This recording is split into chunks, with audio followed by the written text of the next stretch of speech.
Toy Story is one of the most beloved animated films of all time. It innovated the medium into the third dimension, showing the capabilities of the technology.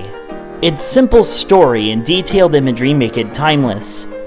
However, making the movie was a nightmare, with production facing so many setbacks that it's a miracle the film was finished.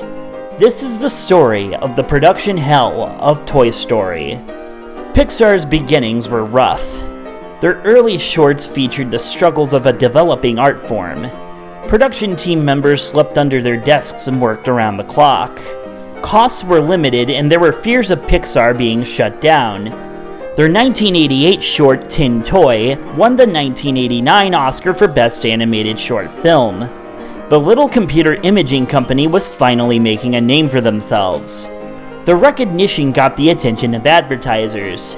In 1989, Pixar started doing commercials for television, which proved to be their largest source of revenue for years. The company had Disney's attention. Lasseter himself used to work for them, and they got frequent visits from Disney animators, including two of Walt's 9 old men. Disney heads Michael Eisner and Jeffrey Katzenberg wanted Lasseter to come back, but he declined. Instead, Disney made a production deal with Pixar. During the 1990s, Disney let their films be made under other company names, some that they had purchased, others they created. This allowed for more variety, especially more adult-oriented material. They became Pixar's largest client, investing a huge amount of money into their computers in the interest of making the first all-CG animated feature-length film. Peter Schneider, the president of Walt Disney Animation, showed enthusiasm in working with them. Meetings started taking place between members of Pixar and Disney. The first was with Ed Catmull, Alvy Ray Smith, and Schneider in the summer of 1990. The meeting was awkward, as Katzenberg had ruffled Schneider's feathers by telling him he didn't want him working directly with Pixar. Catmull and Smith both assumed that any deal with Disney would be impossible at this point. Then, to their surprise, Katzenberg called them back for another meeting. In the second meeting, Lasseter and more representatives from both companies joined in. Pixar pitched a Tin Toy Christmas, a half-hour-long television special. The reasoning was getting practice in television specials would allow them to make a stronger feature-length movie. Katzenberg, being his polarizing self, shot this down. He said that his employees called him a tyrant and that they were right. He insisted that he knew what was best and that a feature length was the way to go. Though Pixar was doing better with their advertising department, it wasn't generating enough money for them to survive without Disney. They were on the verge of bankruptcy, and they had to take what they could get. Pixar signed a contract with Disney in July of 1991. The contract entailed strict guidelines. Disney had final say in all creative decisions, and technically owned the movie and all distribution rights. What's more is that if a sequel were to be made, Disney did not have to have Pixar be the creators of it. The control Disney had over production had Pixar in a stranglehold throughout the process. The idea for Toy Story was first conceived as a feature-length expansion for Tin Toy. Early versions of the film paired Tinny, the toy soldier character from the shorts, with a ventriloquist dummy named Woody. Bud Luckey recommended the dummy have a cowboy theme, which Lasseter liked. After realizing that Tinny's movements were too restrictive for a full-length animated film, he changed the character to a military action figure and later an astronaut. Lasseter enjoyed the clash of Western culture and sci-fi worlds, as these were the two popular toy genres when he was growing up. The space character became Buzz Lightyear, whose design was based off of Apollo astronauts and G.I. Joe action figures. Woody's design changed as well, with him losing his ventriloquist elements to give him more expression and make him look less creepy. Writing the plot also proved to be difficult. Lasseter and company had little experience writing feature-length films. They attended a 3-day seminar taught by Robert McKee to gain some more perspective.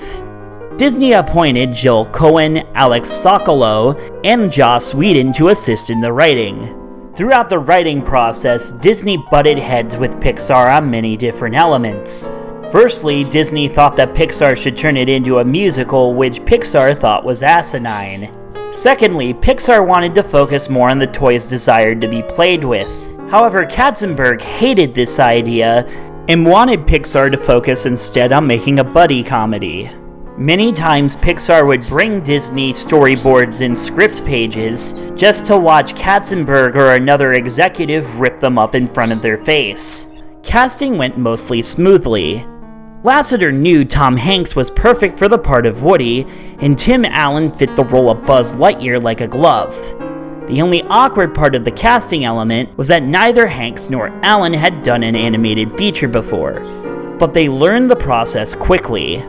On November 19, 1993, Pixar had a scheduled meeting with Disney to show them everything they had ready for the film. By this point, all lines were recorded and half the film was either animated or storyboarded. The results were disastrous.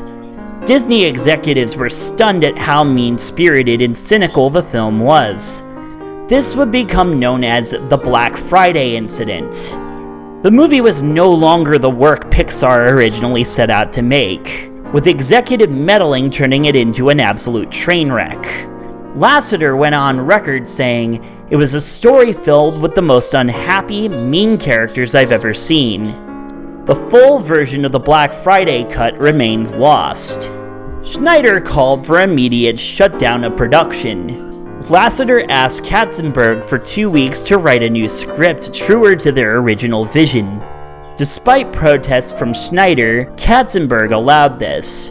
The writers scrambled to make a workable version of the script, with some of them isolating themselves with no outside contact to get it done. During the shutdown, morale at Pixar was low. Steve Jobs has started considering selling the company, as he was funding it entirely on his own, something he couldn't really afford. Animators were reassigned to advertisement projects, and thought this was the end of the computer imaging company. It eventually took 3 months to work the script into something of higher quality that Disney approved. Full-blown production was back on in February of 1994. Pixar scrambled to get the film done in an efficient manner. Hanks and Allen were brought in from their busy schedules to re-record their lines. The animation team increased from 27 people to 110, leaving the Pixar studio feeling congested. The learning curve for many animators created conflicts. Characters had complex moving parts, with Woody alone having over 700. Editors were handed scenes from scattered places in the film, often without essential elements like music or sound effects. Schneider attempted to go behind Katzenberg's back and urged Eisner to shut down production. Many animators failed to see the appeal to anyone other than animation enthusiasts. Consultants from Disney were brought in to assist. The project was also starting to run out of money, with the budget running thin. Though production was back on, it seemed like things were still troubled. However, optimism began to form. Many animators started enjoying the fruits of their work. Jobs saw the result of what was being made and held back on selling Pixar. Hell, even Schneider, with his bitter attitude, flipped to complete approval. Toy Story was released on November 22, 1995. It was met with critical acclaim and grossed over $373 million at the box office. Critics saw the film as a game changer. Over the course of the next 10 years, CG animation replaced 2D animation as the main form of the medium. The film spat in the face of the complex stories being told by Disney with their 2D animation by keeping things absolutely simple. Granted, Pixar had to keep it simple due to the limited technology, but they excelled at it.